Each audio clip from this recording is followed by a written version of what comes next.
Kenshi ndakunda kuvuga yuko mu buzima iyo ubuzima bwawe utabona intumbero y'ikintu cyaco cyose, ikintu cyose urimo kidafise intumbero yumvikana, bizokoma bikunanira kugishishikara canke kukibandanya, canke bamwe ni mwana kibandanya uzokibandanya nabi nk'umugenzo, kuko hari abantu bitagora kugira umugenzo. Hari abantu iyo bamaze gushira mu mikorere yabo igikorwa kanaka ntaco bavamo, baragishishikara. Bisobanura ngo na église canke mu nzu y'Imana urashobora kuhaba mu mugenzo, bikaba umugenzo ariko ataco biriko biragufasha, kuko udatahura intumbero y'ivyo byose tuba turiko turakora. Uyu munsi ndagomba guhagarara mu kuguha iki gicapo no kuguha intumbero, kuko intumbero igihe cyose izotanga insobanuro canke izoha sens ico uriko urakora. Nico gituma ngomba kubankuhaja no kubatera intege kuba abantu dufise intumbero mu kintu cyaco cyose, kuko twumvise ko intumbero ni kimwe mu bintu bidutuma dushishikara gukora ikintu no kucihatira no kugiha agaciro, kuko tuba dutahura ngo ikindi ko ndakora kizonshikana kimfitiye aka kamaro. Iyo uri muri église canke ukaba ufise aho usengera ariko udatahura yuko hari intumbero presence yawe uyu munsi ifise, canke iyo uje mu bikorane hagati mu ndwi, iyo udatahura yuko hari ico bimaze canke bikumariye, iyo uhuye n'ikigutuma usiba birakorohera gusiba. Iyo uhuye n'ico ugomba gukora kindi gishobora kuba atana akamaro kanini gifise, programme yo kuza mu rusengero urayipakurura ukayiheba kuko hari kindi caje. Nico gituma usanga rimwe na rimwe abantu atagushishikara babonamwo, canke atayeco no kwita constance. Abantu usanga ata stabilité bafise, usanga umuntu abayeho mu buzima ata stabilité afise mu buzima bwe bwa église. Uravyumva birashoboka kuri ngaha uri muri église igira 10 urimo, uravyumva ariko atari impwemu yaragiye kwimura aho wagiye uva, ariko inyuma y'imyaka ahantu harakurambira ukahava ugashaka ikindi kintu gishasha. Uyu munsi uri ngaha uraduharaye, uravyumva usengera hano ariko nahone ejo uzobura handi, ugasanga mu buzima bwawe nta stability ufise, ntufise uko uhagaze. Ariko waza kubiraba ugasanga nuko kenshi abantu usanga tuba mu rushengero canke tuba mu nzu y'Imana ariko atantumbero dutahura, mbega ni kuki ndi ngaha, bimariye iki kuba ngaha, ndiko nkurikirana gushika kuki. Iki rero kubwanje ni ikintu gikomeye gihagaze mu co Bibiliya itubwira. Uyu munsi nshaka ko tuganira ko kugira ngo bigufashe kumenya ni hehe ugeze, kuko kuva aho wakijijwe ukaba uri muri église hari urugendo rwatanguye, kandi ukuba kwawe hano n'ivyo natwe tugukorera duhagaze ngaha imbere byose bitumbereye kukubona ushishikara kuja imbere, ushishikara guhingurwa n'Imana, ushishikara kuva mu rugezo rwo kuba watarafise icamaze kera, ariko uyu munsi ukaba umuntu wingira kamaro mu bwami bw'Imana.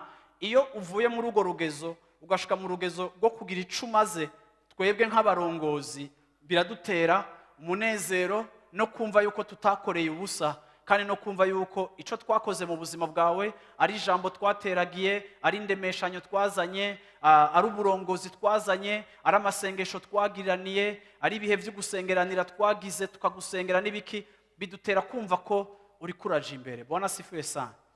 Haleluya. Amen.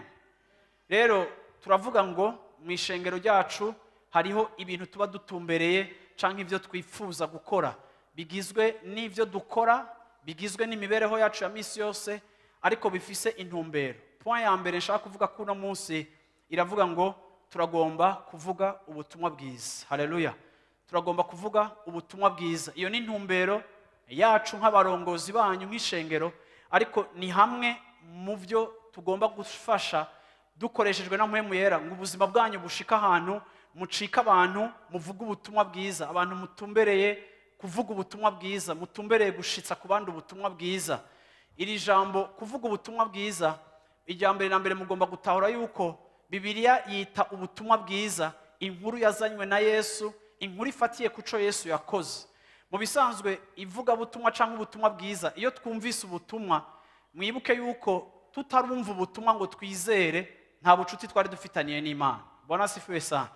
Tushobora kuba twari dusengera mu mashengero twakuriyemo y'abavyeyi, ariko ubutumwa bwiza bwadushitse ko tukihana, ni ubutumwa bwiza bwatumenyesheje ico Yesu yakoze, bwatumenyesheje ko turi abanyavyaha, butumenyesha ico Yesu yadukoreye. Tumaze kwakira ubwo butumwa, niho vyose bitangurira. Ngira ndakubwire ngo ubucuti bwacu n'Imana, ivyo dukora vyose ari uguhimbaza, ari ugutangira Imana, ari ukwisonzesha, ari ugusenga, vyose ntivyari gushoboka iyo ubutumwa bwiza butadushikako ngo butubwire amakuru meza dufise muri Kristo Yesu, butubwire kuri ubwo bucuti. Ni ukuvuga ngo relation yacu n'Imana itangurira mu kumva ijambo ry'Imana. Usomye muri Yohani igice ca 3 ku murongo wa 16, sinza kuwusoma, uyu mwese murabuzi, haravuga ngo kuko Imana yakunze abari mu isi, nico catumye itanga umwana wayo w'ikinege, kugira ngo uwumwizera wese ntazopfe rubi, ariko ahabwe ubugingo budashira. Iri jambo mwese musanzwe muzi, urumva yuko ritwereka yuko kubw'Imana kudukunda yaduhaye umwana wayo. Bisobanura ngo igihe Yesu atari bwatangwe, atari bwarekugwe, atari bwaze gukora ico yaje gukora, ntivyigeze bishoboka ko abantu bagira ubucuti n'Imana ngo bucike ubucuti bushitse. Ntibigeze bishoboka ko abantu babana n'Imana igihe gishitse canke kirekire, kuko ubuzima bwacu twari kure y'Imana. Bibiliya ivuga ngo abamwizera bahabwa ubugingo, bareke gupfa rubi. Bisobanura ngo igihe je nawe tutari bwumva ubutumwa bw'agakiza ngo twizere Yesu, Bibiliya naho twari turiho ivuga yuko twari dupfuye rubi. Bisobanura ngo igihe twumva ubutumwa twamenyeshejwe yuko nta vyizigiro twari dufise vyo kuzobana n'Imana kiretse dushize mu gaciro ico Yesu yakoze ku musaraba. Bwana asifiwe sana. Yesu ashimwe cyane. Haleluya. Ubu butumwa bwiza nibwo bwadukijije urupfu. Ubu butumwa bwiza nibwo bwadutumye twebwe n'Imana bishoboka ko tubana. Paulo abwita ubutumwa bwa réconciliation, n'ubutumwa bwatunywanishije n'Imana. Rero iyo tuvuga ubutumwa bw'ishengero, iyo duhimbiriza canke dufise ibikorwa birimo ivuga butumwa, canke iyo dushingiranira intaho ukazana umuntu mu gakiza, nico kintu ca mbere umuntu ahumeka uba umuhaye, kubera umuntu wese atarizera ubutumwa bwiza ntabana n'Imana ari mu isi. Kandi no mu bihe bidashira, Bibiliya itubwira ngo azobaho ibihe bidashira, ababazwa, aturigwa, ari mu gihano c'ibihe bidashira. Rero ubutumwa bwiza nico kintu dushira imbere, nico kintu ca mbere. Ndakunda kubivuga, nta leta ifinanse ubutumwa bwiza, nta ONG ifinanse ubutumwa bwiza, nta bihugu bitanga amafaranga yivuga butumwa. Ariko ishengero, igikorwa cacu ca mbere nyamukuru mu bindi bikorwa byose ni ukuvuga ubutumwa. Kuko ubu butumwa buzana abantu kuva mu guhona no mu guhanwa, bakinjizwa mu buzima bw'ibihe bidashira. Ico turagishiramo amafaranga, ico turagishiramo ubwenge, ico turagishiramo inkomezi, ico turagishiramo strategie zishoboka, kuko nta wundi yahamagariwe gukora ico gikorwa atari ishengero. Yesu ashimwe cyane. Iyo rero mvuze ishengero, ugomba kurengana urugezo rwo kubona twebwe abapastori, ariko natwebwe twamaze gucika abizeye, dutahura yuko responsabilité canke uruhara rwacu rwa mbere Imana iduhamagarira twese ngaha, aha mwese murabavuga butumwa mu buryo bumwe canke ubundi, muhamagariwe kuvuga Yesu kugira ngo abataramumenya bashobore kugira gute kumumenya. Bwana asifiwe sana. Yesu ashimwe cyane. Haleluya. Rero iki ni kimwe mu bikorwa duha agaciro, tubahimirizamwo, dushiramo ingufu zacu, dushiramo ibyo dushobora gushiramwo, dufisemo indoto nyinshi. Ariko kandi iki ni igikorwa Imana yaduhamagariye twese nk'ishengero kugira ngo tube abantu bavuga ubutumwa. Usomye muri Petero 2 igice ca 3 ku murongo w'9. Petero 2 igice ca 3 umurongo w'9. Uyo Fiston unsomera uyu murongo. umwami Imana ntitebeje isezerano ryayo, umwami Imana ntatebeje isezerano ryiwe uko bamwe biyumvira kwitevya, kuko bamwe bibaza ko yatevye, ariko yihanganira mwebwe, ariko irihanganira umwe wese, ntigomba ko hagira abahona, kuko itifuza ko hari uwuhona, ariko igomba ko bose bihana. ariko yifuza yuko bose bihana. Bwana asifiwe sana. Amen. Uyu murongo uratwereka yuko aba bari abantu bibaza yuko Yesu yavuze ko azogaruka yari yatevye kugaruka. Aho twahereye tubwirwa yuko Yesu azogaruka kuko yatevye kugaruka, kuko ataragaruka. Petero arandika nk'uwishura kuri iki kibazo, aravuga ngo umwami Imana ntatevye kwishura isezerano, ntatevye gukora ico yasezeranye, ariko nimba gitebaganye kuza gutora ishengero, nuko yashatse guha amahirwe kugira ngo benshi babone agakiza, kugira ngo ntibaze bapfe rubi. Bisobanura ngo mu yandi majambo, igihe cyose Imana irarindira yuko lo maximum y'abahumeka bazogira gute bashika mu gakiza, bakamenya Imana, bakinjira mu bwami bw'Imana, kugira ngo ntibaze bapfe baje mu muriro udahera.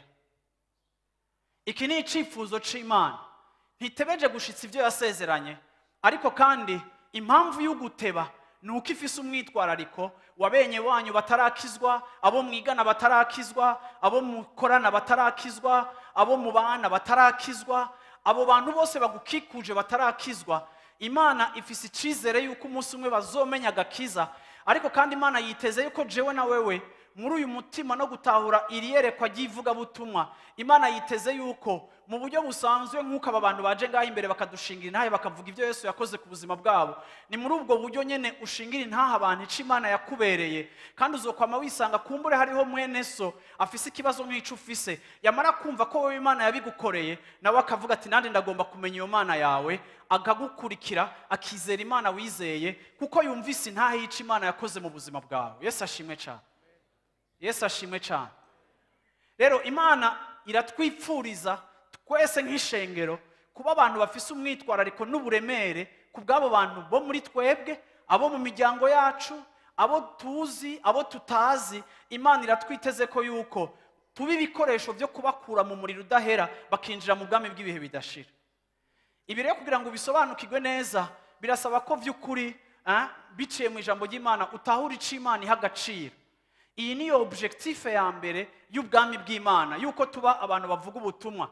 Kandi asanga warakijijwe ukaba usengera ngaha muri Life Center, ugomba gutahura yuko agakiza wahawe kaguha kwinjira mu ntumbero z'Imana.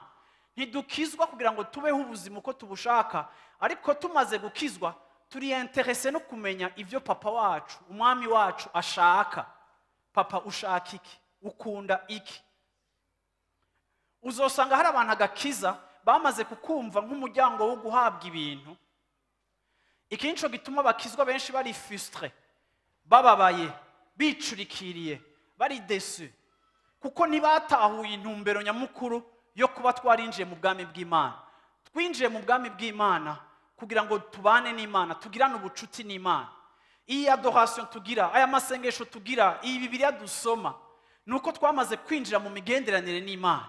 Ariko iyi migenderanire y'Imana ntiyari gushoboka iyo tutari kumva ubutumwa bwiza, hama ngo twihane, hama impwemu zacu zibe nzima, hama Imana ibe muri twebwe kuko Imana ari mpwemu, hama dushobore kubana nayo mu mpwemu kuko Imana ni mpwemu, n'abayisenga bagomba kuba ari mpwemu. Imyaka yose n'amezi utakaza mu buzima iki kintu utari kuragiha agaciro, ni ikimenyetso cy'uko mu gakiza kawe utashishikaye gukura. Gukura si imyaka umara mu gakiza, ariko gukura ni ingene ugenda utahura umutima wa so, ukagenda ushitse ibyo ashaka, ukagenda winjira muri projet ya papa, ukagenda winjira muri objectif za papa, ukajisisa. Iyo niyo signe ya maturité canke nico kimenyetso c'umukristo akuze.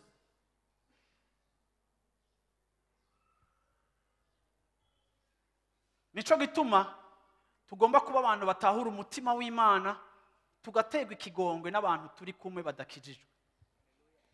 Haleluya. Washobora kuba umuntu afasha abantu ukagirira neza abantu, ariko washobora gufasha umuntu ukamugirira neza ariko ntufate akajyo kukumwereka Yesu. ariko wewe ntushobora kumara ubukene bw'uwo muntu bwose, ariko iyo umenya Yesu yomumara ubukene bwiwe bwose akanamukorera ibyo wowe udashobora kumukorera. Wowe ntushobora kuhamplasa Imana mu buzima bw'umuntu wari we wese ukunda. Nico gituma umuntu wese ukunda kandi ushobora kugira neza, ikintu ca mbere ugomba kumwipfuriza n'ikintu ca mbere ugomba guharanira mu buzima bwawe nuko amenya Yesu. Umuntu yakugiriye neza ukumva hari ikintu ciza umwipfuriza, umwe aguha isoko, umwe yakugurira imiryango, ikintu ca mbere umwipfuriza nuko umenya Yesu. Ndasenga ngo muri intumbero Imana igende idevelopa mu mutima wacu kugira ikigongwe no kubabazwa n'umuntu adakijijwe. Burya umuntu adakijijwe arababaje. Kubera ama réseaux sociaux uravye kuri Facebook ukaraba mu biki, nama ndaba igihe cyose ugenda ubona, narabonye hari umuntu ugenda ubona, kuko Facebook iduha information nyinshi, birantangaza iyo mbonye ingene hari abantu benshi bapfa bakiri batoya. Ejo bundi sinzi umuririmbyi nabonye yapfuye, sinzi n'umuririmbyi wa hehe wo muri plein évangile igitega, Emmanuel, umwana w'igitega, n'umurongozi w'indirimbo w'igitega w'umujene, n'umuworship leader wa plein évangile, n'est-ce pas? Naramubonye kuri Facebook. Hariho n'uwundi wo muri Emmanuel Kigobe. Uravyumva, abantu bakiri batoya, murabona yuko nta myaka ihari yo kubaho. Uravyumva, niko vyamye, ariko Facebook irabitwereka cyane. Tuguma tubona amatangazo y'abapfuye, abandi baca abandi kutujambo rip la le li la. Uravyumva, tukabutuntu nk'utwo, abandi ukabona barabaje muri commentaire, yapfuye gute, yagize gute. Narababwiye kenshi abantu bariko bararondera kumenya ingene umuntu yapfuye, kenshi bakenera kumenya ingene umuntu yapfuye iyo bafise imyaka ishaka kungana, kugira ngo bumve yuko icamwishe bobo cobepanye. Sivyo? Kenshi ubonye umutama yapfuye ntubaza ngo yapfuye gute, ariko ubonye uwo mungana yapfuye ushaka gukurikirana ngo yishwe niki, ukabona abantu bako bariyenerva kuri Facebook ko mutatubwira icamwishe, ariko wowe urujya n'urubwoba bw'urupfu wowe ufise rugutera gushaka kumenya icamwishe, wumve kuri muri list. Ariko murabona nta formule ihari y'imyaka tubaho igira gute. Nukuvuga ngo ikintu ca mbere dushobora guha abantu, ikintu ca mbere gifise ico twomarira abantu, uravyumva, nukubafasha kumenya Yesu. Nimba arabataha kare, nimba arabataha batevye, ariko tuze twarababereye kuba ibikoresho byo kuza mu bwami bw'Imana. Ivyo ntibisaba podium, ntibisaba ikintu kinini, conversation ntoya, uravyumva, y'uwo mwahuye, y'uwo mwamana ku kazi, y'uwo mugira gute, kubisengera, gusaba ubwenge Imana. Imana izoguha strategie yo kuvuga ubutumwa. Iki rero nico kintu nyamukuru n'ishengero, uravyumva, non seulement turagikora, ariko tugomba kubona umukristo wese atahura yuko kimwe mu bintu bigomba kuranga ubuzima bwacu, tugomba kuba turi abantu bavuga ubutumwa bwiza bwa Yesu kugira ngo abatizera bamenye Yesu. Haleluya, amen, amina. Yesu ashimwe cyane. Ikigira kabiri, iyo tumaze kumenya ubutumwa bwiza tukakira Yesu nk'umwami n'umukiza, nivyo byashikiye benshi hano hantu, muri hano hantu. Ico tuba twifuza kandi ico dusengera, ico twifuza ko mwese mushikako, kandi nacone kirimo mu ntumbero Imana yatanze ku ishengero muri rusange, ariko natwe dufise nk'ishengero mu buzima bwacu. Icifuzo kiba ari ico kubona babandi bizera, babandi uno munsi yadushingira intahe akirijwe muri uno mwaka gacagira mariage. Turifuza yuko bene uyo muntu ameze nk'uvutse, ameze nk'ubaye mushasha, niko Bibiri ivuga ngo ababaye icareme gishasha, ababaye muzima, abakira uruyoya, nk'uko umwana muto akurira mu muryango, agakurira muri cadre ya famille kugira ngo agaburirwe, nka kakana twumva mama yatahana kugira ngo akagaburire kavuye kuri 1 kilo ubu gateye kuri 5 kilo.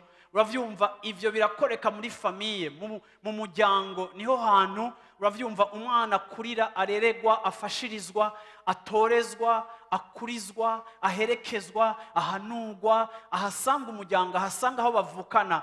Ndagomba kubibutsa, sinzi aho usengera canke aho waje usengera canke aho wakuriye, ariko ndagomba kwibutsa yuko mu rushengero si ahantu tuja gusengera, ariko mu rushengero Imana yashimye yuko tuba mu rushengero turi umuryango, turi famille.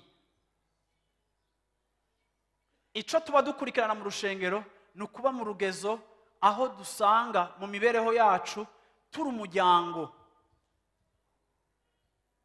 Niho hantu tuza nk'abizera abavutse ubwa kabiri. Ushobora kuba uri muri eglise ya Fekabu, uravyumva ushobora kuba uri muri life center, ayo ni amafamiye spirituelle, ni imiryango yo mu mpwemu.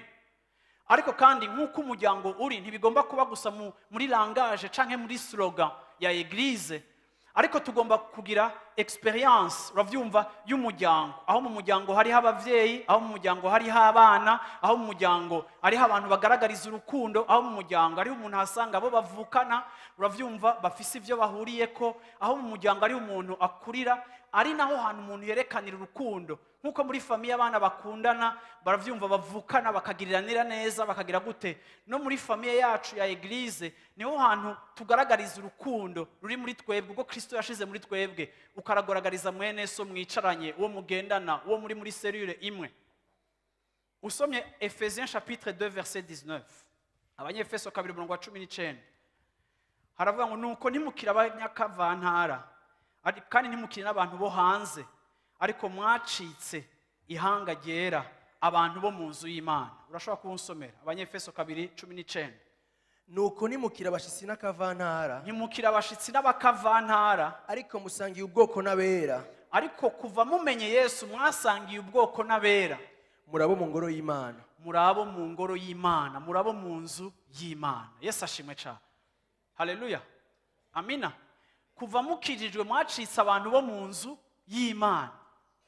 Inzu y'Imana irafise urutonde, inzu y'Imana irafise ibyo tuyikoreramo, inzu y'Imana irafise ibyo duhamagarirwamo kuyikoreramo, inzu y'Imana irafise ibiyigenga, inzu y'Imana irafise ibiyigize, nk'uko amafamiye yanyu afise ibiyagenga n'ingene mufise n'imico yanyu. N'inzu y'Imana hariho ivy'Imana itwigisha, ariko ikatwigishiriza mu nzu, ntitwigishiriza kwibarabara canke kumarigara canke mu gahinga, ariko yadushize hamwe, ntitukira abakavana, ariko turi abana bo mu nzu. Actes des Apôtres chapitre 2 41 na 42, byakozwe n'intumwa igice ca 2 41 gushika kuri 42. nuko abemeye amajambo yiwe barabatizwa, abongewe kuri uwo munsi ku bari basanzweho bari nk'ibihumbi 5. Stop. Ngo abizeye ijambo ryiwe kuri uwo munsi barabatirizwa. Igihe Petero yaheza kuvuga ubutumwa bwiza, abumvise inkuru nziza ya Yesu bakamwizera, bagacika abana b'Imana, bagacika abinjiye mu migenderere n'Imana, ikintu gikurikira caciye kiba mu buzima bwabo, barabatirijwe. Kubatirizwa mu isezerano rishasha camye ari ikimenyetso ca appartenance, ikimenyetso cyo kwegukira umuryango w'abantu b'Imana. Nta wizera iki gihe atabatirizwa, kuko kubatirizwa yagomba gushingira intahe ubuzima bushasha yatanguye kugenderamo. Biciye muri uku kubatirizwa bisobanura gushushanywa n'urupfu rwa Kristo n'ukuzuka kwa Kristo. Muri ico gikorwa c'umubatirizo twacika abo mu muryango w'abana b'Imana. Icakumenyekanisha nk'umuntu wo mu muryango w'abana b'Imana yari umubatirizo. Ico gihe nta muntu yinjira mu rusengero atabatirijwe ngo aje mu mibano ashishikare kwigira hamwe n'abandi. Kubatirizwa yari etape ya mbere ikurikira kwizera Yesu nk'umwami n'umukiza. Abo bantu rero bagomba gushingira intahe ubwo buzima bushasha muri iki kimenyetso cyo kubatirizwa. Bateme canke kubatirizwa ni kimwe mu bimenyetso vya appartenance yacu ku muryango w'abana b'Imana. Bantu b'Imana, ibi niko Bibiliya ibivuga. Muri no myaka dufise ikibazo gikomeye, kuko abantu bashaka kubana n'Imana uko bo bavyumva. Ngo je narabatirijwe kera. Genda kubwire ngo kera ntiwabatirijwe. Barakumijagiye kwa amazi. Ikintu iyo umuntu yabatirijwe aribikwa, kwibikwa no gupfa, agakurwa mu mazi yibitswe, ikimenyetso cyo kuzuka. Yesu Yohani Batista arashatse kumubatiriza, uravyumva, Yohani aranka kumubatiriza, Yesu aramuga ati bikore kugira ngo ucitse kugororoka kose. Yesu umwana w'Imana yarabatirijwe. Maria na Yosefu ntibigeze bamubatiriza, kandi twabona bamama mutwara mu rusengero afise 12 ans, ntibigeze bamubatiriza. Yarinze gukwiza imyaka 30 atahura ico akoze, arabatirizwa. Nta bavyeyi bagufatira ingingo yo kubatirizwa. Nta bavyeyi baguhitiramwo kwizera. Kwizera ni igikorwa personnel. Kenshi ubwibone bw'ubuzima buradutera kutabatirizwa. ariko nta kuntu Yesu yoba ari umwami wawe hama wowe ivy'Imana ukabibamwo uko ushaka. Ubu bwami twinjiyemo burafise chef, burafise boss, natwe turi sumi kuri boss. Haleluya, Yesu ashimwe cyane. Rero ibintu byo kumva umenga kubatiriza umenga ngo babigize birebire, ngo mbatirijwe ngo umenga ngo ncimba umuporoti, ngo batirijwe ngo umenga ngo byose ngo naravyemeye, ngo byose ngo ndabiga ngo mbateme ngo ya. Hewe si wewe, mbwira umucaje si wewe, ni wategeka. Kandi nimba ari umwami mu buzima bwawe ugomba kwemera itegeko ryiwe. Udashatse kuryemera uri mu bwami bwawe, uri ko wubaka ubwami bwawe. Ntushobora kwinjira mu muryango ngo ugaye ibigize umuryango.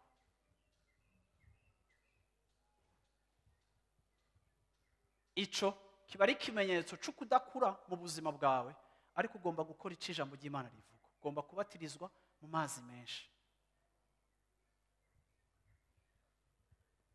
Ibi nivyo byatumye uravyumva abantu mu myaka ya kera batangura kubatiriza abantu b'abanyacubahiro bakabasuka kutuzi kuko ari ba honorable, kugira ngo babarinde kubambwa mu mazi. Muribuka ama histoire y'abami nka ba Constante, abantu batangura gushira amazi ku mitwe y'abantu. Ariko mu gushira amazi ku mutwe w'umuntu uboheje gusambura ico Bibiliya ivuga, kuko Bibiliya ivuga ko umuntu abatirizwa. Kubatirizwa ni baptizo. Baptizo ni Kigiriki gisobanura kwibika, immersion, kujombeka ikintu mu mazi kikadisparesa hama ukagikuramo, sugusuka ku mutwe. Amen. Rero iyo twinjiye mu muryango w'Imana tugomba kumenya ko mu muryango w'Imana turafise comportement n'indero duhabwa n'iri jambo ry'Imana. Udepoze ivyawe ukaba umumambre wa famille. Yesu ashimwe cyane. Urabona yuko ngo aba bantu ngo bamaze kwizera ijambo ngo bagize gute, barabatirizwa. Ngo kuri uwo munsi hiyongera 5,000 kubakijijwe. Ku murongo wa 42 bashishikara cyane mu vyo intumwa zigisha, bashishikara mu vy'intumwa zigisha, no kugira ubumwe, no kumanyagura umutsima, no gusenga. Ibi bikorwa byose bashishikaye gukora vyakoregwa muri famille de Dieu. Kandi urabona yuko ibi bikorwa byose bashishikaye gukora ari ugusangira, ari kugira gute, niho hantu muri famille yacu tugaragariza urukundo kuri bene data, twiga gukundana, twiga kwihanganiranira, twiga gusangira. Niho hantu Imana ihuza abantu batari guhura muri societe, kuko tubaye mu masociete ashiraho ibice by'abantu canke ama classe y'abantu. Hari abantu mutokwicarana, hari abantu mudahora musangira, hari abantu mudahora mugiraho muhurira, hari abantu ataho muhurira. Ariko ngaho iyo muje mu rushengero Bibiliya ivuga ngo nta mugiriki nta muyuda bakiriho, mwese muba mucitse umwe kuko muri Kristo twacitse umwe. Aha mu ishengero boss aganira n'umukozi wiwe bakagumbirana, bakamanyura umutsima, bakavuga bona sifiwe, bakaba muri cellule de prière hamwe bashingiranira intahe. Kwa kundi boss wawe umutinya ukaza umubonye ukajugumira, muhuriye muri cellule de prière, c'est ton frère, mwitana ma sœur, numwita databuja, naho umurespect, ariko ni muri famille. Nico gituma no mu miryango yanyu naho mufise ba honorable ntimubita honorable, ariko kandi c'est ton frère, c'est ta sœur. Niho hantu statut zacu zitakara, niho hantu ivyubahiro vyacu uravyumva naho biguma bihari, ariko kandi niho hantu tudakeneye iyo protokole, niho hantu dushaka kubonera urukundo, niho hantu babonera urukundo abataruhawe, abatawe niho babonera urukundo. Nkuko mama Believe yadushingiye intahe, abantu atari yibaza ko bashobora kuza kumuraba, abantu yabona mu rushengero bibaza ko badashobora kuza kumuraba, muri famille ibi byose niho bibera. Nico gituma objectif uravyumva canke intumbero yacu nka famille spirituelle niyo gushika ahantu urukundo uravyumva rugaragarira mu nzu y'Imana, aho bamwe babona kugira neza. Bibiliya ivuga ngo mugirire neza abantu bose, cane cane abo mu nzu y'Imana. Uwo mwicarana, uwo musengana, umufise ko devoir na responsabilité yo kugaragaza urukundo rwawe ku buzima bwiwe. Igihe cyose muri église iyo nyifata itahari, canke igihe wowe utiyumva nk'umuntu ari mu muryango ukava ngo jendi muri life center, ngo jengo ndakunda ngo ama église manini ko nta muntu ngo numwe ngo kwinjirira, ngo nta muntu ngo gukontrola, ngo naingia natoka, ngo jengo byo kuramukanya, ngo no kwiyegereza abantu, ngo jengo no ngo jengo ndija ngisoka, ngo managiye kwirondera Imana yanje. Fo ngaha ntiwaje kwironderera imana yawe, mu bo waje kurondera hamwe n'imana yawe natwebwe turimo. Yesu ashimwe cyane. Kuko iyo mana yawe ntuyigire inyakinyoma, ibyo ivuga ugomba kubitahura. Yakubwiye ngo uravyumva, turi umubiri, turi ingingo za Kristo, nawe n'umutwe. Uravyumva, natwe turi abantu bo mu nzu y'Imana. Gihe cyose Bibiliya ivuga inzu, ntishaka kuvuga edifice canke inyubako. Gihe cyose Bibiliya Nouveau Testament itwereka inzu canke iki, igomba kutwereka iyo sens y'umuryango, aho eglise ari famille. Nico gituma muri eglise turabahimiriza kuba mu maserire de prière, kugira omwe muri ako gacercle gatoya kabo muvukana, uravyumva, muhure musangira ijambo ry'Imana, muhure mufashanya. Murambona abantu bo mu maserire de prière, uzoza gusanga non seulement barahura kwa kane basengera hamwe, ariko uzoza gusanga bagenderanira, uzoza gusanga bafashanya, barahana impuzu, bararondereranira akazi, barahana ibiraka. Naho utoshobora kutugirira twese neza uko tungana ngaha, umwe urafise agacercle gato k'abantu 12 muri kumwe muri serire de prière, aho ubona mugenzi wawe mwambara nimero imwe y'ikirato kikaba caratabutse, ukamuha kado y'ikirato, akavuga ngo muri eglise narahaboneye urukundo. Si ukuvuga gusa ngo haba ibintu vyiza, abo bafrere n'abasore muhurira muri serire de prière bamwe muranagongana, sivyo? Ariko kandi ukiga kubabarira, ukiga kwihanganiranira, ukavaloriza icyo Imana yavuze igihe yakurungika aho hantu, kurusha kuvaloriza icyo Satani ariko arakora agusanza aho hantu. Kuko nta kintu na kimwe mu vy'Imana ivuga utazosanga mu intambamyi Satani agerageza kuzana kugira ngo utakaze importance y'ivyo bintu. Bwana asifiwe sana. Yesu ashimwe cyane. Rero ndababwiye ngo life center ni famille, biragoye ko twese tuzomenya natungana gutya, ariko muri quartier yawe hariho serire de prière. Wama wumva amatangazo ya serire de prière, kubereka ataco bikubwira, kubereka ata effort kugira yo kujayo. Nuko utaratahura yuko Imana yakuzanye mu muryango, ikuzana mu mubiri wa Kristo, kugira ngo ugire aho uhurira na bene so, musangira ivy'Imana, musangira ibyo kugira neza, mumanyura umutsima hamwe, mu maserire barasangira bakagira gute, mugirira utuntu hamwe, mwibarutsanya, muserukana ko mu bihe, mugira gute. Umuntu ashobora kumva urukundo biciye muri famille, akavuga ati muri life center naraharonkeye umuryango. Nzogira umunsi w'amaserire de prière, abantu bo mu maserire de prière baze kubashingira intahe ngaha. Uzoza kumva yuko hari ubudasa bw'umuntu abaye muri serire de prière n'umuntu w'inyakamwe aza ngaha dimanche. Ntushobora gukura utari mu bandi. Hari ibintu utakaza cyangwa ushobora guhomba utari mu bandi, kugira ngo Imana ikwigishirize mu bandi. Yesu ashimwe cyane. Yesu ashimwe cyane. Haleluya. Rero turagomba gushika ku rugezo rwo kuba umuryango, siko aho uba integre mu bandi. Ikindi kigira gatatu ushobora kubona uretse uwo muryango ko gusangira, ko kubaho turi kumwe dusangira tumanyura umutsima, ariko kandi ikindi tuba twifuza, turagomba mu ishengero, turagomba ko abantu bakura, turagomba twese kuba abantu bakura. Jewe pasteur ndashaka gukura, ndacakura mu vy'Imana, ndacakura. Imana iracanyigisha ibintu bishasha, ndacasoma Bibiliya nkumva ibintu bishasha. Ya mirongo nyene nasomye mu myaka yahera ndasubira kuyisoma, Imana ikambwira ibintu bishasha. Kuko Bibiliya uko nayisomye ngana siko ndayisoma ubu ngana ubu, ariko kandi aho ngeze hose iyo ndayisomye icika ikindi kintu gishasha, kuko si ndome ariko n'ubuzima. Iyo ninjiye muri ubu buzima, Imana ivugana nk'uko ngana, nk'uko ishobora kuvugana n'umwana muto, ikavugana n'umuntu akuze, ikavugana n'umutama. Iyi Bibiliya yamara inshasha. Hari igihe mbwira madamu wanje ndashaka gusoma Bibiliya kandi gushasha, canke ndashaka gusoma igitabo gushasha, kuko igihe cyose ndabizi yuko ntanguye kandi gusubira gusoma hari ibindi bishasha Imana iza kuhevera itigeze inyigisha muri kahise, itanyanyigishije no mu mezi aheze. Kuko ndakura. Nta kuntu umuntu akura uwo mwambika impuzu yahora yambara ranepase ngo zimukwire kandi ari karakura. Nico gituma imirongo Imana yampaye mu mwaka wahera, uravyumvira atandukanye n'impubu, kuko ndiko ndakura, impuzu zirandenga nkakura. Ego kijya gihe zarafutse ubwambure bwanje, ariko uyu munsi nikizinkwiriye. Nico gituma nza mu ijambo ry'Imana ikangaburira bishasha, bikambera umwambaro mushasha. Rero nk'ishengero turabantu bari mu muryango, abizeye Kristo turi mu muryango, ariko dushaka gukura. Amina. Haleluya. Turakeneye gukura. Ugomba gutahura yuko impamvu yawe yo kuba hano hantu hariho objectif yo gukura. Ntutegereza kugumunganuko, ntutegereza kumutahura ivyo, ukeneye gukura. Kugira rero ngo dukure, usomye mu baheburayo igice cya 6 ku murongo wa mbere, Hébreux chapitre 6 verset 1, Pawulo arabivuga cyangwa umwanditsi w'abaheburayo arabivuga ku murongo wa mbere, abaheburayo 6 umurongo wa mbere. nuko rero turengane ivya mbere vya Kristo, turengane ibintu vya mbere vya Kristo, turengane les choses élémentaires de Christ. twigira imbere dushike ku vyo gutunganywa gose, twoye gusubira gushiraho itanguriro ryo kwihana, tutarinze gusubira gushiraho ryatanguriro ryo kubaga ngo nimwihana ibyaha, nimwiyeze, nimuhinduke, nimugire gute, tutongeye gusubira gushiraho iryo tanguriro ibikorwa by'imfagusa no kwizera Imana, canke ibikorwa vy'imfagusa byari mu buzima bwacu. Uyu murongo uravyumva yuko biri clair yuko tugomba kuva mu rugezo rumwe tugenda mu rundi, tugomba kuva mu vy'intango tukagenda ku vyo gutungana gose.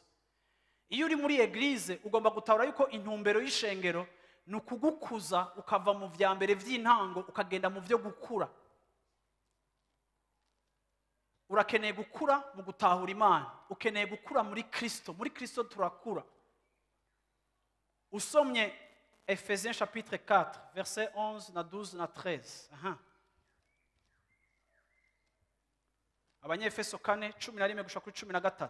kandi yahaye bamwe kuba intumwa, abandi kuba bavugishwa nawe, abandi kuvuga ubutumwa bwiza, abandi kuba bungere n'abigisha, kugira ngo abera babone gutungana, baheze bakore igikorwa cyo kugabura ivy'Imana, bubake umubiri wa Kristo, kugeza aho twese tuzoshikira kukugiriranira ubumwe buva ku kwizera no kumenya umwana w'Imana, kandi kugeza aho tuzoshikira kuba abantu bakuze no ku rugezo rw'ubwinshi bwo kunengesera kwa Kristo.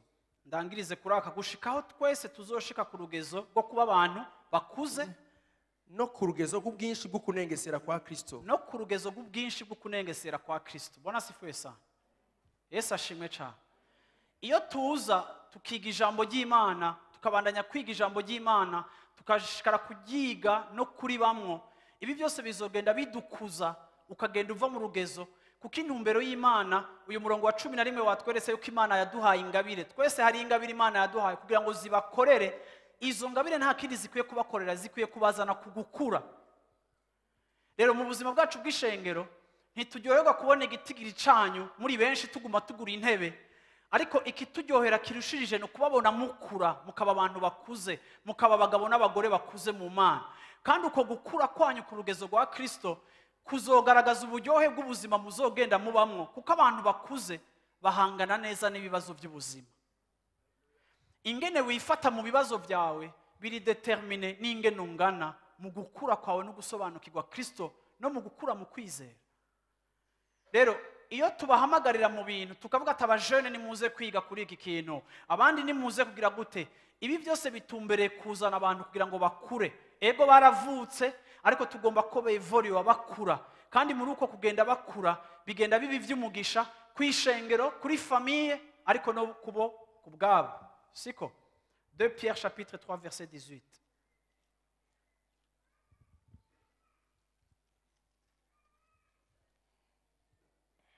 Petero 2:3 murongo wa 18. Ariko mukurire mu buntu bwa Yesu Kristo umwami wacu n'umukiza, ariko mukurire mu buntu bwa Yesu no mu kumumenya, icubahiro kibiciwe ubu nibe bitazoshira, ubu umunsi utagira iherezo. Haleluya. Urumva yuko gukurira mu buntu bw'Imana no mu kumumenya, murumva yuko n'urugendo. Nta muntu yahejeje gukura, nta muntu yahejeje gutahura ivy'Imana byose, nta muntu yarangije, ariko kandi tugomba gushishikara gukura mu kugira gute, mu kumumenya. Sivyo? Ikigira kane, ico dushaka, ico dutumbereye mu ishengero, mu buzima bwacu nk'ishengero, ni ukubaho mu buzima aho babandi bakizwa bakinjira mu muryango wa Life Center, uravyumva, hama bakagaburirwa bagakura. Ukugenda urakura, kuko twavuze ko gukura n'urugendo rwa misi yose, ntibizohera, nta uzorangiza gukura. Na Paulo agiye kurangiza ubuzima yavuze ngo namenya gace, kuko Yesu ni munini cyane. Ariko kandi kigira kane, tuhamagariwe gukora, duhamagariwe kugira gute, gukorera abandi, duhamagariwe guserva, duhamagariwe service, gukorera abandi, arico twita ministère, duhamagariye gukorera abandi. Bwana sifuye sana.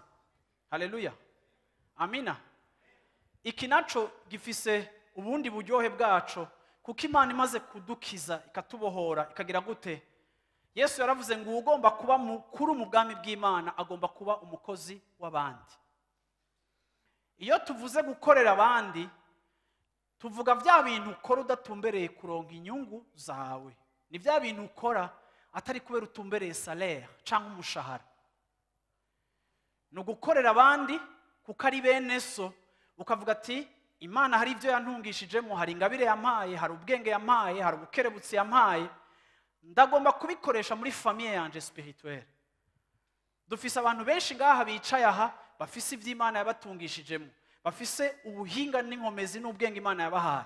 Turagomba yuko ivy'Imana yaguhaye bikorera ishengero, bikorera bene data, bikorera bene so, biserva bene data kuko ubakunda kandi kuko uri muri famille.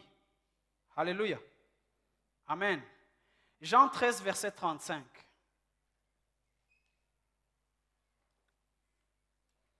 Yohani 13 murongo wa 35. Nimwagiriranira urukundo, nimwagiriranira urukundo, niho bose bazomenya ko muri abigishwa banje. Niho bose bazomenya ko muri abigisha banje. Ndashaka musubire muri ijambo uti nimwagiriranira urukundo, niho bose bazomenya ko muri abigishwa banje. Ndababaza ikibazo. Bavuze ngo nimwavuga mu ndimi niho bazomenya ko bose muri abigishwa banje. Bavuze ngo nimwaririmba cyane niho bose bazomenya ko muri abigishwa banje. Bavuze iki? Nimwagiriranira. Nawe ndababaza, urukundo ruri mu majambo canke urukundo ruri pratique? Ruri mu majambo canke ruri mu bikorwa? Ruri mu bikorwa. Yesu rero yavuze ngo ibyo dukora, ibikorwa byacu tukorera bene data, nivyo bizotuma abantu bamenya yuko turabigishwa biyo. Bavuze ngo imirongo ya Bibiliya muzoba muzi na theology n'ikigiriki n'igiheburayo muzoba muzi, nivyo bizokwerekana ko muri abigishwa banje. Nivyo bavuze. None Imana iri contre yuko tugira ubwenge? Oya. Ariko kandi ubumenyi dufise bwa Bibiliya ntibudukarifya kugwiza témoignage yuko turabigishwa ba Yesu. Ikigaragaza urugezo rw'abigishwa bakuze bamenye Imana n'urukundo tugiriranira hagati yacu. Ningene twitwararikana, ningene dushigikirana, ningene tugirirana ivyo tugirirana vyose. Encore une fois, ibi niho bigirira umuntu yicaye hari inyuma utazi. Ejo bundi hari umukristo yambwiye ngo abo twicarana turamaze kumenyana, turanazinanye kuko mwese mwicara ahantu hamwe iminsi yose amadimanche. Harabusanga baramaze kumenya, harabusanga baramaze kugira gute. Iyo turiko turaza muri église tukavuga ngo umuntu agize mariage, iyo turiko turaza muri église tukavuga ati turihira ama minerval abantu, turihira amaza abantu, tutanga imitahe ku bantu. Ibi byose iyo turiko turabikora tuba tugomba kugaragaza urukundo dufitiye bene data bari hagati yacu mu kubagirira neza mu bintu bashobora kuba bafisemo amabezo. Ego nidukora byose mu byo bakeneye, ariko biciye muri bike dukora barabona ukuboko kw'Imana itaboneka biciye muri bene data bicaye hano hantu. Yesu ashimwe cyane. Yesu ashimwe cyane. Niho bazomenya ko muri abigishwa. Iri shengero rya mbere urukundo rwaryo rwaratumye abizera baba benshi kuko haragaragara ibimenyetso byerekana ko abantu hagati yabo bakundana. Nico gituma rero iyo turi muri église gukorera abandi, kwitanga mu bikorwa, gukora. Ngira mvuga ikintu kimwe maze kubona. Iyo murinze mubona igikorane cabaye gutya dimanche, ntimushobora kwibaza abantu baba bakoze kugira ngo ibintu byose bibe bitekanye gutya. No musi nabonye umukristo ashika arakora ku ntebe, arayikora ko nkunda kwibona mu bakobwa, arayikora ko araba ko hariho umucafu, arasubira kandi arayikora ko. Ako murabona ko urushengero rwacu rutugaye. Abaheza guhanagura intebe mu gatondo, mu kanya gati ivumbi riraza rigacafura. Akoze umuntu akarahanagura, akararaba. Ako ngomba kukibutsa yuko iyo ntebe usanze iri ku bucafu. Hari n'umuntu yigeze kuvuga ngo pasteur ngo nibahanagura intebe. Ndavuga nti barazihanagura ko ari igihe inkungu gicisura kandi kagaruka. Uzohore wigora ngo reko kapapier musharo ka. Ako karaba hari abantu menga muri église n'aba boss. Yaje kukuvugisha aje kukubwira ikitagenda neza. Ariko nijyari uzoza kumbarira ico ugomba kudufasha.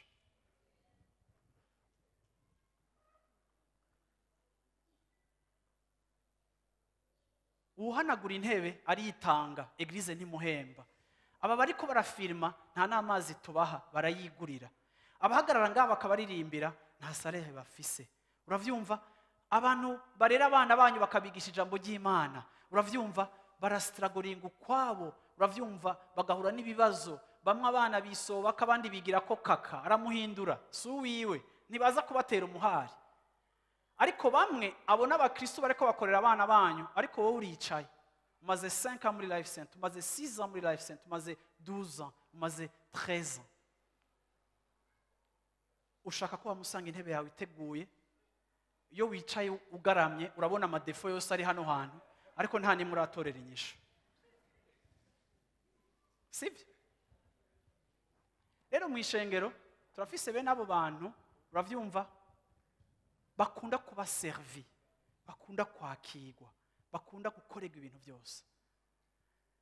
Ariko twavuga ngo turiko turarokrita abantu baje gufasha abana, turashaka abantu baje kwinterpreta. Ngo je mvuga ngo dimanche zanje mva sino kwirirwa mu bana, ngo ngo pastor ngo sinumva ubutumwa bwawe, ngo sindakumvirize, sica mba flate kuko ushaka kunyumviriza. Rero ushaka kunyumviriza nico gituma ndashaka kugenda, shaka ureke kunyumviriza.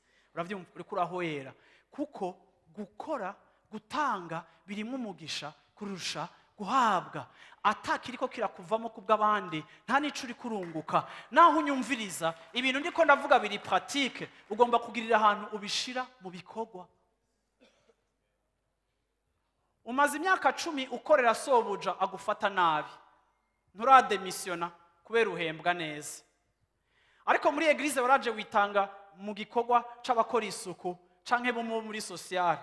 Muri sociale Francine aguma batera amashida babwira ibibazo biri muri eglise, ababwira gukotiza. Bagutelefone ngo ngo baguma badusaba amahera, baguma batugora, ariko ejo twaratanza yuyu, none mukwiye kwiga bo mufasha. Utanguye gushiraho strategie yabo dufasha kuko bagusavye kenshi. Ukazonye umuntu arivumbuye arabihagaritse. Dufise abantu bama binjira mu bikorwa mu mezi make bakagumuka bakabivamo. Wazani kubera iko ugasanga kubera ikabivuyemwo, ubwa mbere na mbere impamvu ya mbere ubivuyemwo nuko utabihembeko. Kuko ku kazi ufise abantu mukorana bari compliqué nturademisiona kubera iki hariyo salaire. Iyo ukora mu nzu y'Imana ukitanga mu gikorwa c'Imana atanyungu hiteze, niyo teste ya mbere ya caractère na maturité ufise mu buzima bwawe, kuko ni ikintu ukora atawagusunitse kandi atasalaire kirimo. Nico gituma nuno munsi mubuzi muri monde professionnel iyo uje kuvuga kuri mu bénévole baragukonsidera, kuko monde professionnel biramaze kugaragazwa no kuba prouvé yuko umuntu ashobora gukora adahembwa kubera afise umutwaro w'ikintu. Bene uwo muntu aba umukozi mwiza naho wowe bimuhembera, kuko ashobora no kubikora atabihembewe. Dufise abantu binjira mu bikorwa bagaca babivamo, agaca demisiona ngo kubera iki? Kuko wabwiye umurongozi, usanga mu gikorwa Imana yaguhaye umurongozi uruta amashuri. Hamukavuga igifaransa cinshi ntacumve, ukamubwira ivyo muhindura akanka, niwe murongozi. Ukaza kunda abaje pastor nkavuga nti je sindavyinjiramo, ujya niwe murongozi. Nawe ugaca utangura gusiba, bakaguhamagara kutaboneka, ngo ufise akazi kenshi, tukadutsika tukubona muri eglise baradugije akaguru ngo yango je kameme sinorongorwa n'umuntu atize amanyama. Et pourtant ahantu nkaho ni Imana igutegurira, uhora usenga ngo Imana iguhindure. Imana ntizoguhindura urarura tuhinduka, Imana izogushira mu bantu bazoba ibikoresho byo kuguhindura. Haleluya, Yesu ashimwe cyane. Aho Imana ishobora kuvana mu cubaro cawe bikaguha gukorera munsi y'uburongozi bw'umuntu urusha amashuri, ariko ukabiryohererwa kuko uri kurakorera ubwami bw'Imana kandi uramwubashe. Haleluya, naho ufise icumu ruta, kuko mu bwami bw'Imana nabivuze nta mugiriki, nta wize, nta muhinga, ntaki, ariko mu bwami bw'Imana twese turi abana b'Imana, dufise umutima wo guca bugufi no gukonsidera. Intumwa mu ntumwa za mbere zarongoye ishengero benshi ntibari barize, ariko bahishuriwe ivy'Imana bikomeye kandi barongora abantu mu bintu bikomeye. Turaciga ibitabo vyabo. Rero umuntu w'Imana agomba kubwira ikintu kimwe ngo iyo uri mu rushengero ugomba kwiga, ugomba kuronka ikibanza aho ugomba guserva. Nkurambwira abantu narabaye mu protocole, narafilmye ubwa mbere, nabaye mu cameraman wa mbere muri eglise, narakoze kuri mixeur, naravugije gitari muri shemeze, nararimbye indirimbo ijwi rya gatatu muri chorale. Haleluya, sivyo?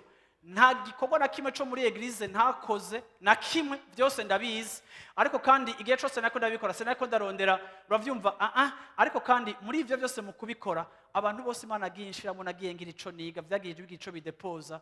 Bantu b'Imana nta mugisha unganya gukorera Imana. ndabibabwiye nta mugisha unganya gukorera Imana.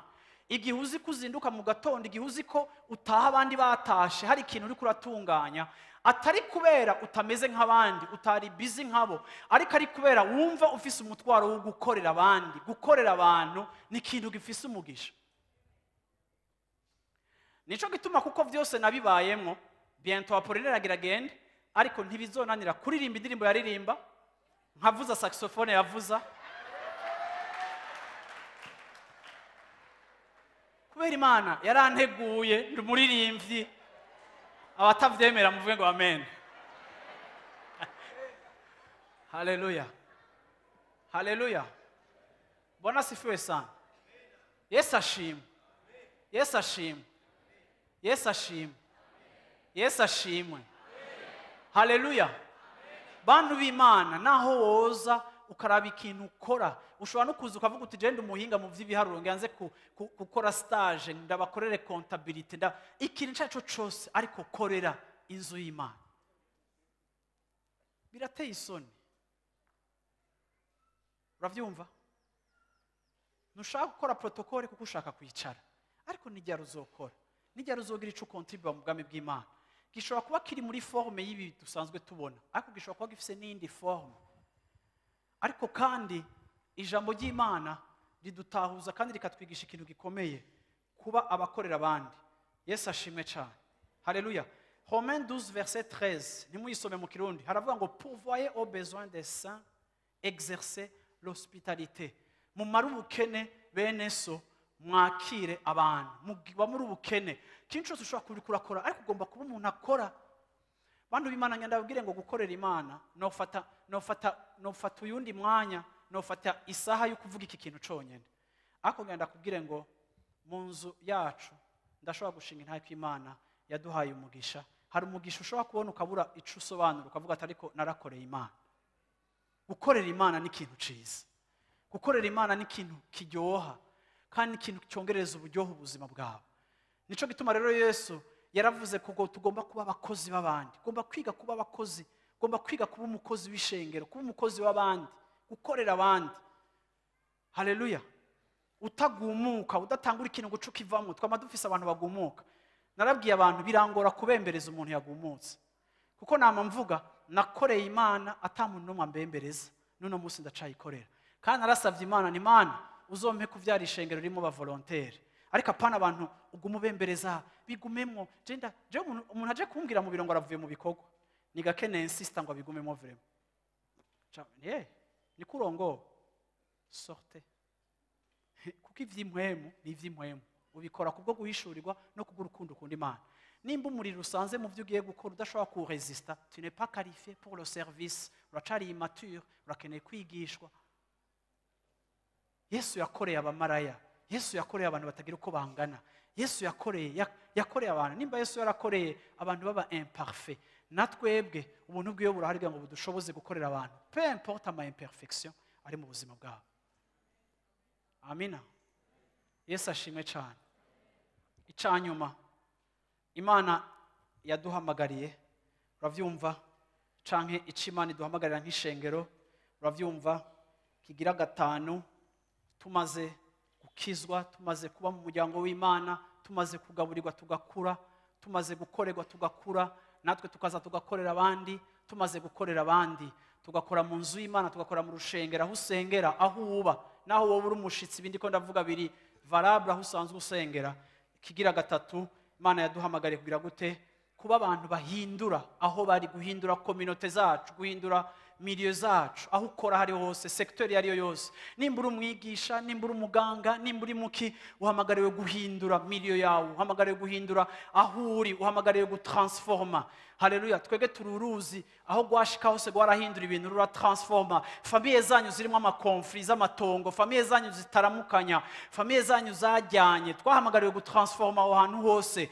Imana imaze kuduha ivy'ubwami bwayo, tumaze kuyikorera, tumaze kwiga kuyikorera, tugatozwa gukora, tugomba guhindura amakarte yacu, tugomba guhindura aho dukora, ministère ukorera mirimo akajagara ugomba kuyihindura.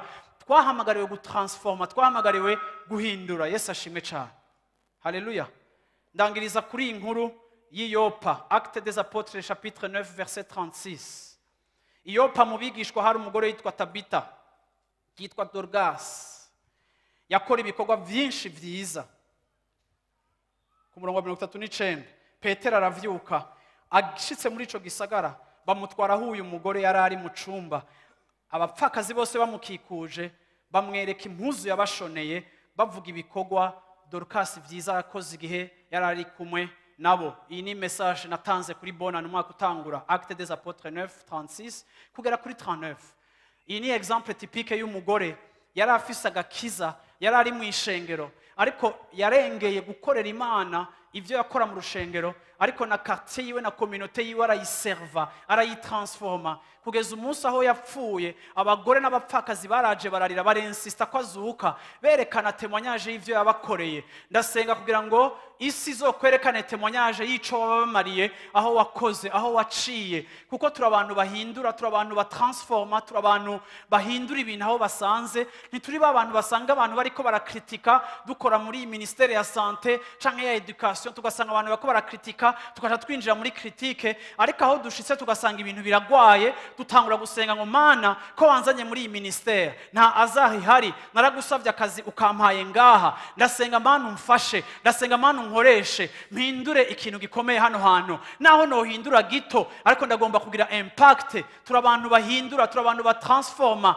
turi instruments z'Imana zo kuzana transformation aho turi. Ntitwidoga ngo bimeze nabi, ariko dufise ukwizera gukwiye, aho dukonta ku Mana yuko biciye muri twebwe hari ivy'Imana izodufasha ikatugirira neza. Ku bwa Yosefu umuryango wiwe warabaye transformé, bagira bicwe n'inzara, ariko kandi abamara inzara avuga ngo ibimana yarabikoze ngo ndabagirire neza. Hariho abantu bameze nk'amasolution. Imana yaduhamagaye nk'inyishu, aho tuba, aho tugendera, uri nyishu. Ndarangije kuri kino kibanza muri kino gitondo ndakubwira ngo uri nyishu, ariko kugira ngo iyo nyishu yawe ishobore kugaragara no kuboneka, izi processus zose zine zitangura hejuru, urakeneye kuvuka ubwa kabiri, urakeneye kuba umuntu ari mu muryango, yiga kuba no gutanga urukundo muri bene data, urakeneye kwiga gukorera abandi, urakeneye gukuzwa mu ijambo ry'Imana kugira ngo uhabwe ivyankenerwa byose byo gufasha no guhindura ivyo uhindura, kugira ngo ntuhindure isi uyihindura muri sens Satani ashaka kwijamwo, ariko uyihindure muri sens aho Imana igomba kwija.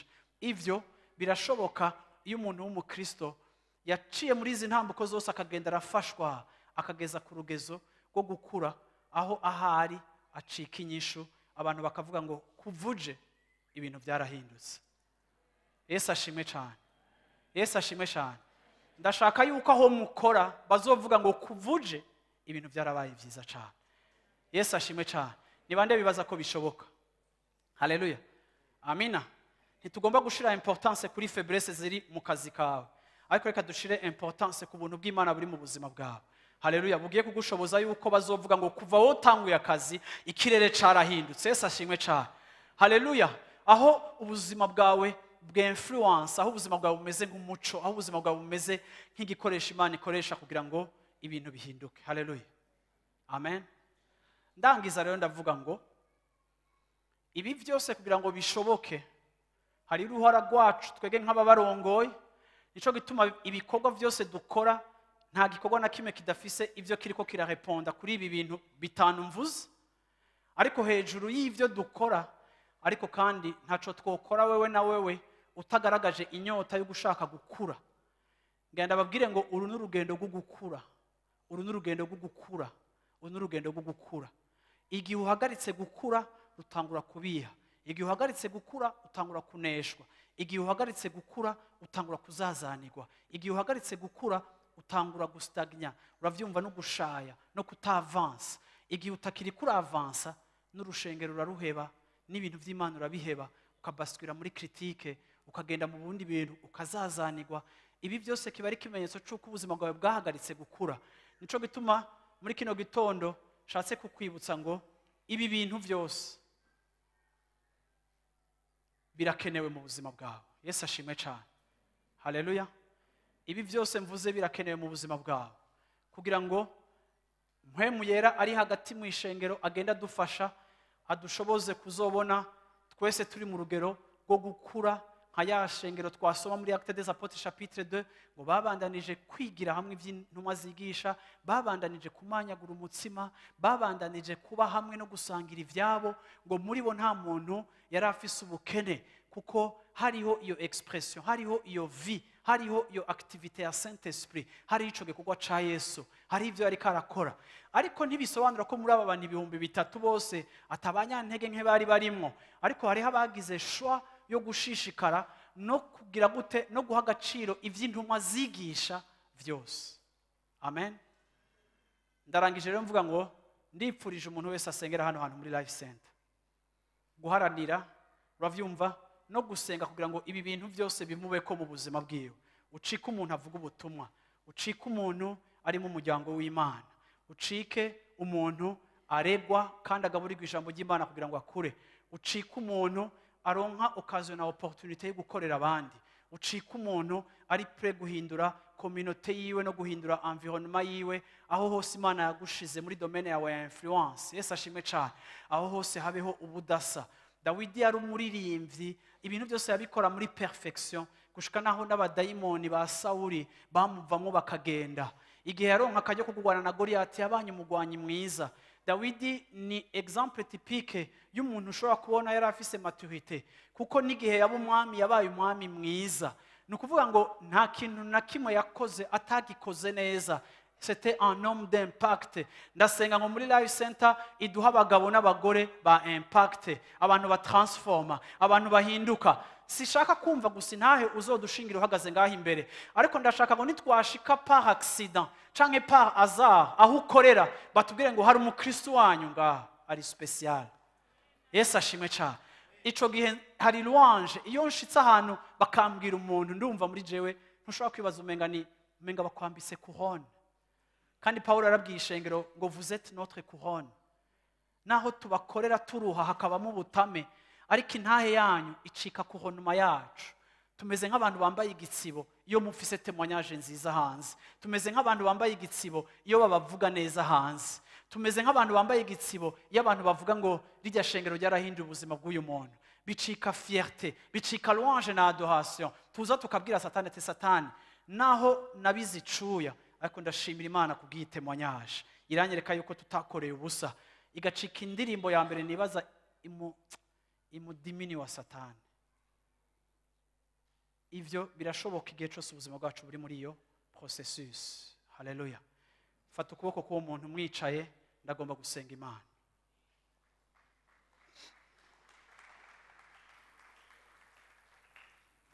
Haleluya.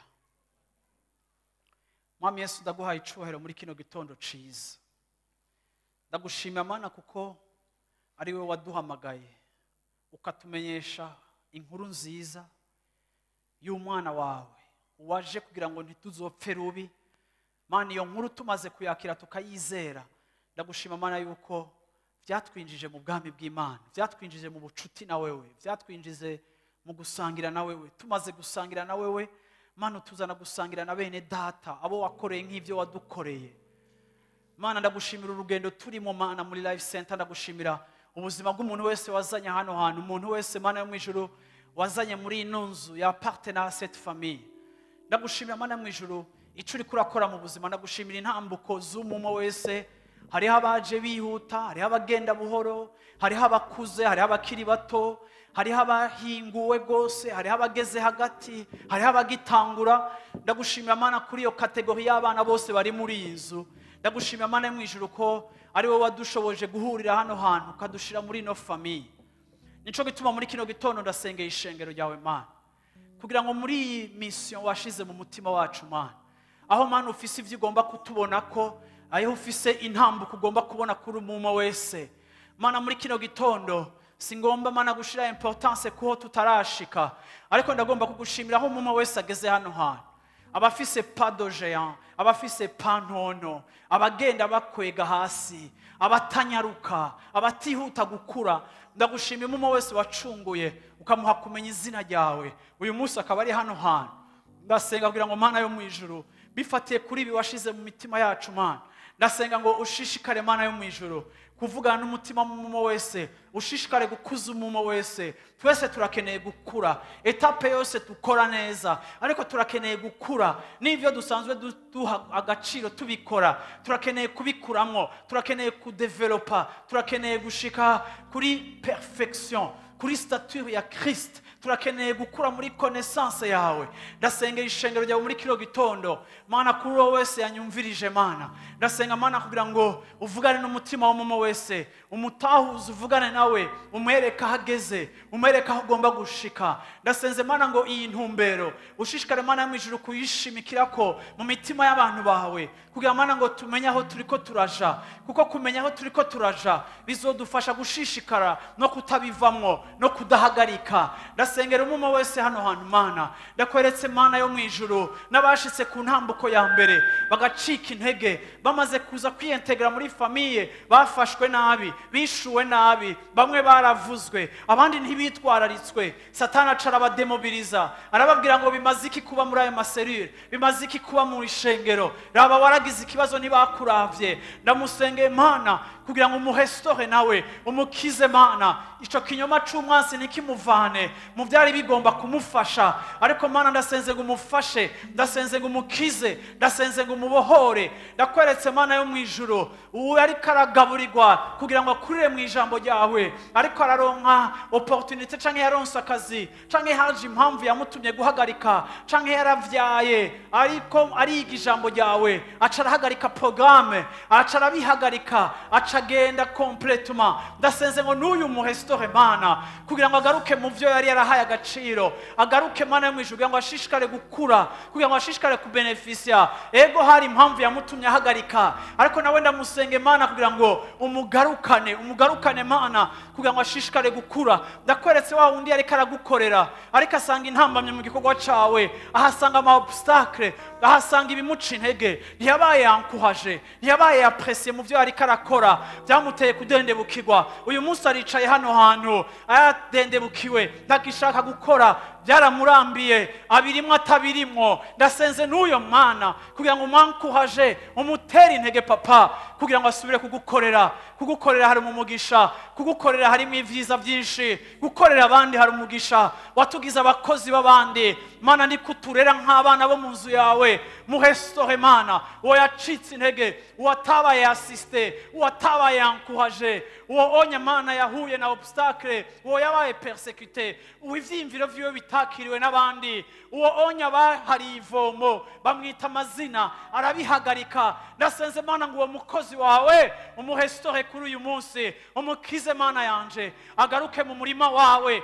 Wavuze ngo ivyimvugwa ni vyinshi, abimbuzi ni bake, garukana abo bantu mu murima abawukomerekeyemwo, kuko ari kibanza cyo kwagukirwamwo no gukuriramwo no kuronkeramwo byinshi. Ndakweretse Mana yo mu ijuru uwo yicaye ahantu, uwo ari hiyo mu gisagara, uwakorera mu kazi kanaka ariko hari ivyononekaye, uwo ari ku ishuri ariko hari ivyononekaye. Ndamusengeye kuri uyu munsi muri kino gitondo ngo ubagire abantu bahindura, ubagire abantu bahindura, ubagire abantu batransforma milieu zabo, ubagire abantu bashaka kubona ibintu bihinduka, basengera amafamiye yabo kugira ngo abe transforme. Hari abava mu miryango yamigwaragurika, hari abava mu miryango y'abantu bapfa hatageze, hari abava mu miryango y'abantu bama bafise ibibazo financier bikomeye, hari abava mu miryango abantu badaheza kwiga amashuri, hari abava mu miryango abantu badafise kuroranirwa, hari abava mu miryango abantu bafise ibibazo bitandukanye. Mana, bagira abateramye, bagira abasenzi b'imiryango yabo, bagira abahindura ikirere, bagira abavuguruza umwansi muri famille zabo, bagira ibikoresho bya transformation. Hari abava mu miryango yuzuye amadivorce, bagira igikoresho igihe nabo urugo rwabo Satani ariko ararusatira, ariko bashire muri mission pour la famille kugira ngo bahagarike umwuka wa divorce mu famille yabo mu izina rya Yesu Kristo. Bagira abantu bahindura. Mana, gira umuntu wese yicaye hano hantu un agent de transformation, un agent de transformation. Gira umuntu wese yicaye hano hantu igikoresho cyo kuzana impinduka. Ego birashoboka, hamwe n'Imana birashoboka, hamwe na Yesu birashoboka. ego hamwe n'Imana birashoboka. Bagira abakozi, abantu bawe bagize imbeya z'umuriro, bagira imbeya z'umuriro mu miryango yabo, baturira ibikorwa byose by'umwansi. Ndasenga Mana ngo bagire ibikoresho muri kino gihugu cacu, ahariho hose cyo bakigwaye, bacike des outils de transformation. Mana twarakijijwe Mana kugira ngo tube ibikoresho byo guhindura. Ndavuze ngo bagire ibikoresho byo guhindura Mana. Umuntu wese umugira igikoresho cyo guhindura Mana. Ntiwatugize population, ntiwatugize ihanga ryo kwidoga ibitagenda neza. Ariko Mana watugize kuba abantu iyo babonye ibitagenda neza bahaguruka bakabikora neza. Ico nico waduhamagariye Mana, ico nico watugize. Iki nico catumye Daniel abona ibitagenda neza, arabaza ngo hari kibazo ikihe, aravuga ngo ego ni mumpa umwanya nje kubona n'Imana yanje, birashoboka ko hari ico hinduka. Amaze kugenda yagarukanye inyishu, ego nimugende mubaza Imana yanyu, kumbura izobaha inyishu y'ivyo hinduka aho musanzwe muri. Urakoze Mana gitondo ciza, urakoze Mana ihamagagwa ryiza wahamagaye ubuzima bwacu, urakoze Mana ukwizera washize mu mutima w'umuntu wese yicaye muri kino kibanza. Ni mu izina rya Yesu Kristo tubisavye, abantu b'Imana vengo amen.